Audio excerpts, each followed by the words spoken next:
Hello and welcome to Smile and Spread a Little Joy, part 2 of Lasting Memories with a Smile with delightful Debbie. She is so delightful. I had to have her on for part 2.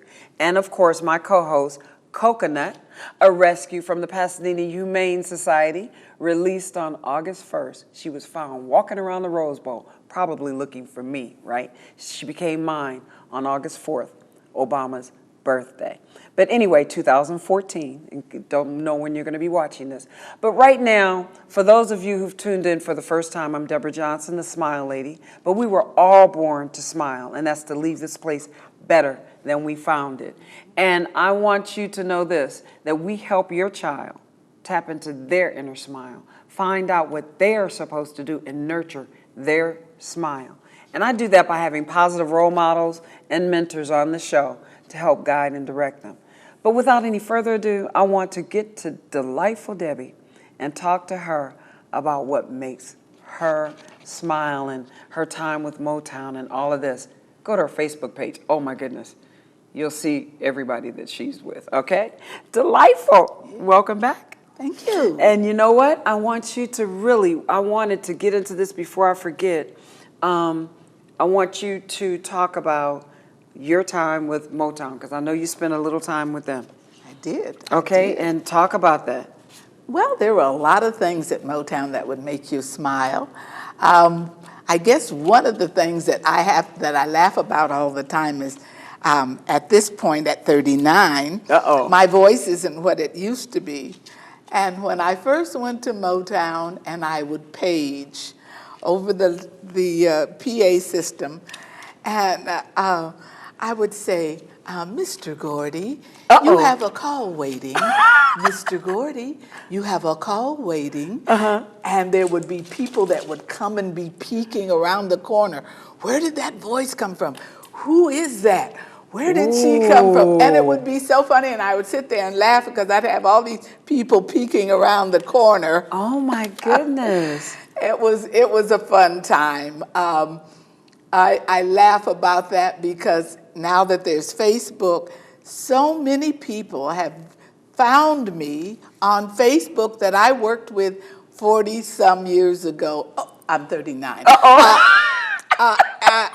Back then, we worked together at Motown, and they found me on Facebook, and it has been such a wonderful reunion between us, and that truly makes me smile. Okay. It also makes me smile that I still have very close relationships with most of the Motown people that I worked with in those days. And I think one of the things that, one of the memories is being able to raise my children, and while I was there at Motown and they become involved, and my son learned how to work in the studio. Oh, see? And still does that. And my daughter, Tammy, was very close with Michael. She's a dancer, oh my goodness. Yes, she is a dancer and she sings. And she and Michael grew up together and would feed the snakes together and play with the monkeys and what have you. And my daughter Tori,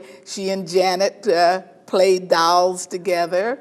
And my boys, Mark and Mario, they had an opportunity to play basketball with the Jackson boys. And so on Saturdays, we got to go to their house and have a great time. And I see why you have lasting memories. Yeah, I'd make birthday cakes for all the guys and for their birthdays. And we just have a great time. So there are many lasting memories at Motown. And like I said, it's wonderful that through the years I've been able to keep many wonderful, lasting memories and relationships with so many of the artists there. Now one thing I know, you had Motown Mondays, and I know you're going to start that up again. Yes. Tell me how that started, or will it start up again? Because I need to get down there and be with you on Motown Well, Monday. Motown Monday was, it was a vision that Cornelius Mims had. And he talked to me, Mama D, we're starting this Motown Monday, and we knew you were at Motown. And so we started doing it on the first Monday of every month. and we went to different venues. And we selected a Motown artist, and that particular week that we were doing the show, we would introduce their music. Gotcha. Not always them, because some of them are not even with us anymore. You'd have somebody that would sing it. Yes, we have lots of singers that come in.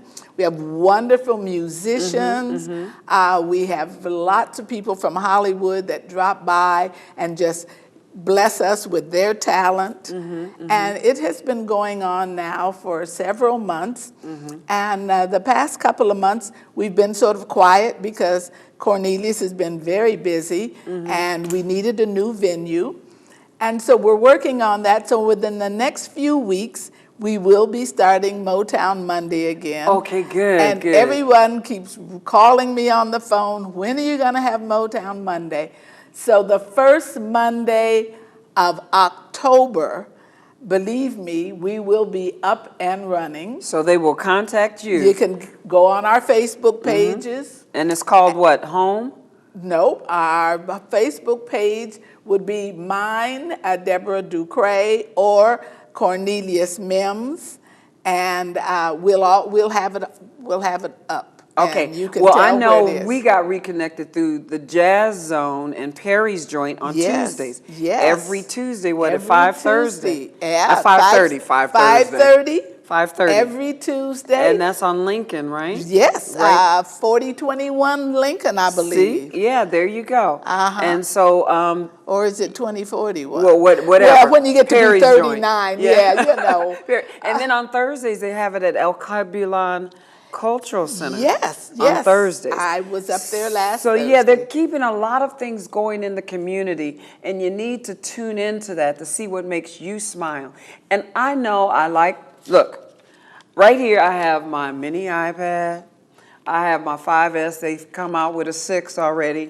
I have my Mac. I have Apple TV. I have this technology, but nothing beats touching you one-on-one, face-to-face. And I think that's where the social skills are lacking. We don't have enough. They're doing all of this entertaining on the line. They're letting the machines raise the kids. This modern technology. And there's nothing wrong with it. No. The smartphone and the smart utensils is only as smart as the user. So you have to get that education. It gives you more choices and freedom. You can design some of these. No, we're not going to get rid of it. Of course not. And this is the first digital generation, and we're kind of learning how to work with it. Let's not let this be a stupid generation. Let's kind of work with it. And yes, grandmothers, you need to get an iPad. You need to get all of this because we want to speak their language. There's no way you would go to Italy without learning a little bit about that. Exactly. So these digital natives sometimes you need an interpreter, and you can learn from each other because those stories that you tell, they can Google it and find it, and you can educate them while you're teaching them that. They can teach you how to use the computer. All right? And there are so many of the public library teachers. Yes, exactly. And they're master. They've got master's degrees in that. Exactly. Yes. I try to tell many of my friends, they're so against Facebook and all of this thing. I said, you learn so much. Just think that I would not have had the opportunity to talk with or be reacquainted with many of my friends from many years ago without Facebook. There you go, tell it. And you know what? My grandchildren, none of them are here in California. My daughter, Tiffany Nicole, yes, I'm giving you a shout out, Tiffany Nicole. She said, Mama, you need to get on Facebook if you want to keep up with your grandchildren. That's now, number right. one, at first I had trouble putting my babies up there on Facebook. And I was like scared, stalkers. I said, don't let Bonquisha have to come up there in Texas if somebody mess with. But then I had to calm down. And now I'm playing Words with Friend with my 18-year-old grandson, Justice, who beats me. He got a 111-point word the other day, and I was crying. But anyway, that's one of the first times he beat me. But you have to connect. You got to meet him halfway. Yes. Don't you? You most certainly do. Yes. You're so in the dark. Yes. And my whole thing is I want to know what's going on. Exactly. I don't want to be in the dark. I want to know what's going on here so that I know what my grandchildren are doing. Hello. I am Facebook friends with my grandchildren and my great-grandchildren. And I'm loving every minute of it because I see what they're doing. I'm getting pictures of them all the time. We're talking back and forth. When I don't have time many times to get on the phone with them, I can just, on my Facebook, I can just have a great conversation with them. Yep, and you know what? You can monitor this too, because I will block out relatives or not if it gets raunchy, if they get really, I said, I'm sorry, I may be your friend offline, but online, they have no filters. I said, no. Everything doesn't go up on my Smile site. So I will, and plus, like you said something the other day. I don't friend them unless I know them. That's right. I'm very particular about you said that to me the other day. I have a long list of people who've requested. Yes. And because I don't know them personally, I don't take them. It's nothing against them. It's just that I'm very careful about who knows my business. Yes. And most of all, I don't want people who don't understand my praying on Facebook, the many pastors who are friends and what have you. Those are intimate friends of mine, and I enjoy them. And I don't want people bringing in the secular things many times. Now, it may slip in there, but as long as they know that your site is going to be delightful. Yes. And if it's not mine, it's going to be a smile. It's going to be a smile. And if it's not, block. Yes. And I still have some who request to be my friend. They don't know me, but their picture is not up there. I'm like, hello, hallelujah.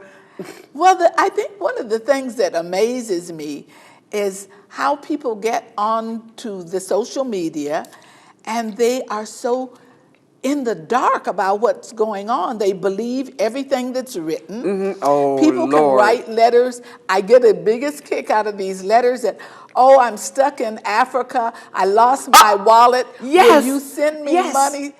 What kind of idiot believes that? And they send them money, and I'm like, you've got to be totally out of your mind to believe foolishness like that. So I'm amazed that there are people in the world that fall for those kind of things. And the one thing I want to do about, with the social media, I think we as the elders have slacked off on teaching that etiquette. Like, I believe texting while I'm at the table having dinner with you and not involving you with the text is the same as when our parents say, don't whisper at the table, or don't do this or don't do that. That's whispering. Yes. Now, I think it's okay to text, but I'm saying I'm involving you. Exactly. I think it's okay to watch a little movie, but not over here while I'm supposed to be social. We can watch it together. Exactly. Like now, Larry, we were struggling to learn the name of something, and he immediately went on his smartphone and brought it up to us, and I said, oh my goodness, that's involving. Exactly. Google is the greatest thing. Yes. Because just when you and I were talking a few minutes ago and we wanted to know something, I went straight to Google, pulled it up, and there it was. It is very helpful. Yes, especially it's very helpful. Especially if your memory is slipping a little bit. But we won't talk about that at 39. We won't talk about that. Now, you have other lasting memories, because your book is going to be, how is it going to be formatted? Is it going to tell you all the lasting memories, the good, delightful memories, or what? Well, actually, my first book, because I have a couple started, my first book is an etiquette book. Okay. Oh, Karen and Karen, Basic Black by Karen and Karen, 2 African-American women. They have phase 2. Yes. And you know what? And what I want to do is go right to this video, again, online, YouTube, and it's about this valedictorian raised by a single mother who had a lot of positive role models helping at Best Academy. And his name is Sheldon Sherrod. Sheldon, well, you'll see it when it comes up. We'll be right back after this video talking about his struggles and how that didn't stop him from getting an education. And not only an education, not mediocre, being the top of his class, yes, the first graduating class at Best Academy. We'll be right back after this. And thank you, Moroccan Nights.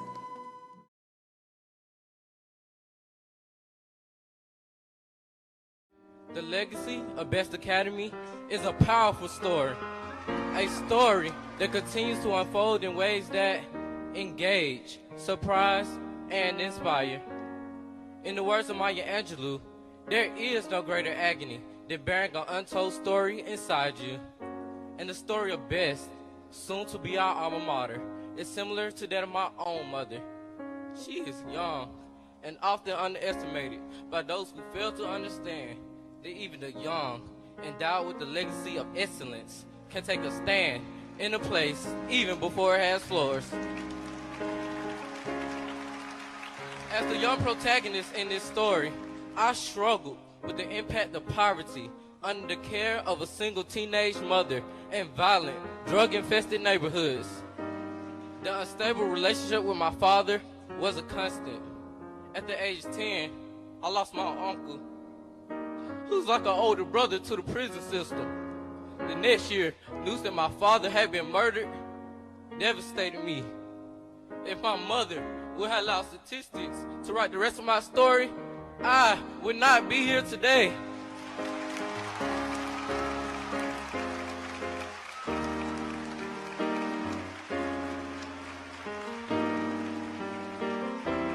My mother has taught me the most important thing about my story is not telling it, but living it. Sometimes your story may seem tragic, but the ultimate author can rewrite your ending. Seeing my grandmother addicted to drugs while growing up frightened me, but watching her transform her life has motivated me.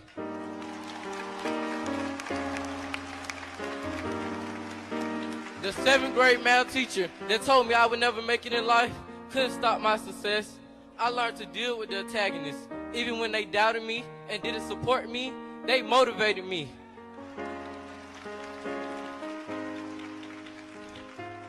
See, I've been a book that someone picked up, briefly examined its cover, and put back onto the shelf without taking the time to read the story, my story. But today, in this moment that will never come again, I stand before you as the first valedictorian of Best Academy High School. And the first man in my family to graduate from high school. And a Gates Millennium Scholar,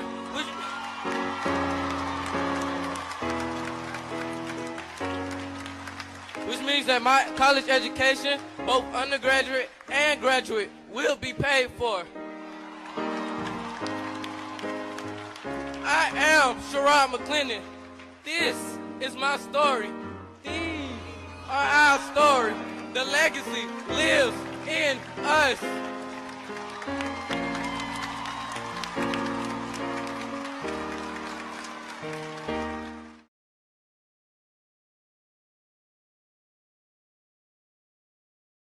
Now, wasn't that fabulous? You can go on, and there's a lot. Even right now, working towards my doctorate, my professors go on YouTube and they latch into professors and speakers from Harvard, Princeton. Use that tool in a smart way. Yes. I know a lot of people use it in a negative way, but it's up to the user. It's only as smart as the user. So that video that you just saw, very powerful. I know you were moved. If not, you better check your pulse. You have to be motivated by that mother and that young man. So go ahead and use it for educational purposes. And they're giving these little things here, these iPads, to pre-K, getting them ready for Princeton. Can you believe it? You better monitor it and you better learn, because it's not going anywhere. I'm telling you that right now. So thank you so much for being on board with that. As far as a lot of grandmothers shoot me down and no, and this and that and the other, and I refuse to, been there, done that. I got along all this time without it. I don't need that crap. totally in the dark.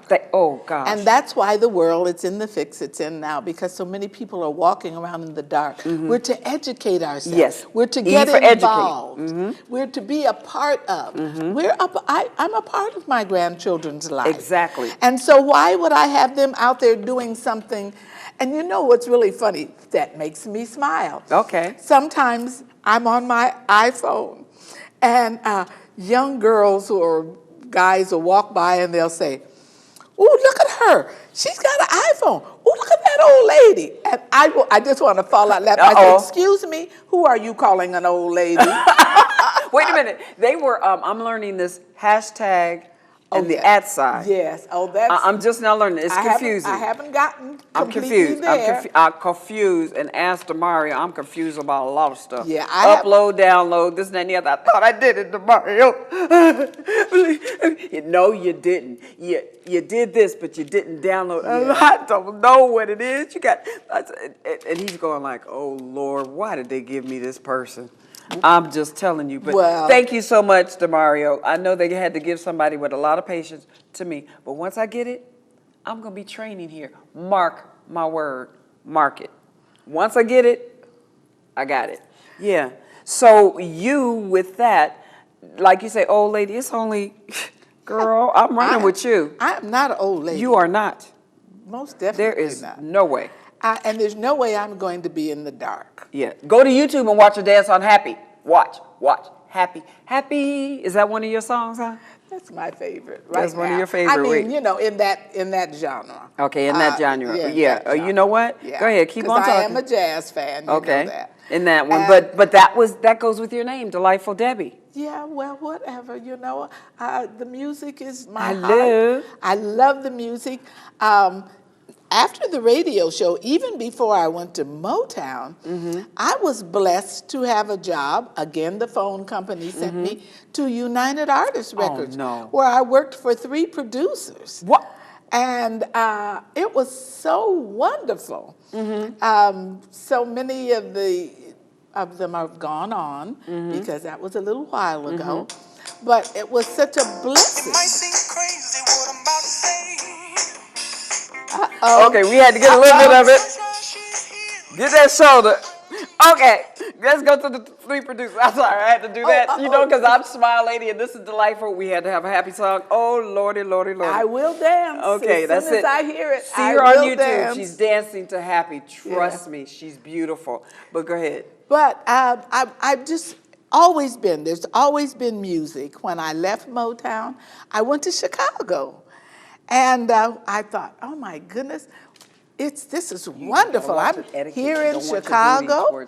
And I went to work for a communications company where I did commercials and voiceovers. And then I went to work for a wonderful black newspaper insert called Tuesday Publication. And the owner was a Mr. Leonard, and I remember his sons and the young lady who worked for them. Oh, she was awesome. She was about the most awesome young lady that I have ever met. And naturally, I need Google. Hey, you want to go ahead? You want to go ahead and use it? Yeah, her name was Turnbull. Judith Turnbull. Okay. And she was so fabulous. When I grow up, I want to be just like you, was what I would say to her. Now, every young woman I meet says to me, when I grow up, I want to be just like you, except my point to them is, be sure you have some money. Okay.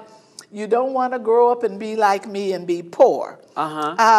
Because there's so many things out there to do and so many places to go that they didn't have when I was young. They're just, the jazz cruises are awesome, going from country to country, you know, having the relationships. I think this is your Judith Turnbull? Yes.